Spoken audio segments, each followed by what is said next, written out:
One of the most interesting aspects of the interaction with the Jews and the Greeks in the early Second Temple period was that this was a radically new experience for the Jewish people.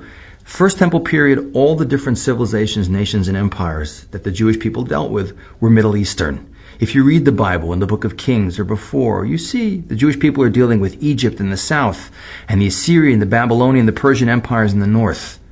But Greece is really the first interaction with a totally different culture. In terms of genetically, linguistically, culturally, so different from anything else the Jewish people had ever come across. When we interacted with the Assyrian Empire, the Babylonian Empire, remember, Abraham, he was basically an Iraqi. Similar language, similar culture. This was really meeting a group of people who were so incredibly different. And not just different for the sake of being different, but there were so many aspects of Greek culture that the Jewish people found fascinating.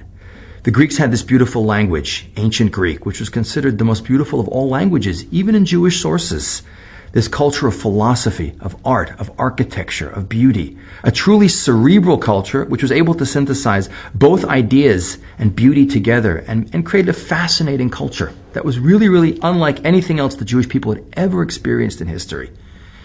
And we see that unlike the Jewish people's interaction with earlier cultures, there was genuinely an attraction towards Greek culture. This was a world culture, something very different, something beautiful, and something very, very positive. And through this interaction, we see a new kind of challenge the Jewish people have to face. Not just the notion of dealing with a foreigner who is occupying our country, but dealing with a foreigner whose culture is actually considered attractive. And for a segment of Jewish society, we'll see that attractiveness will even outweigh the connection to Judaism.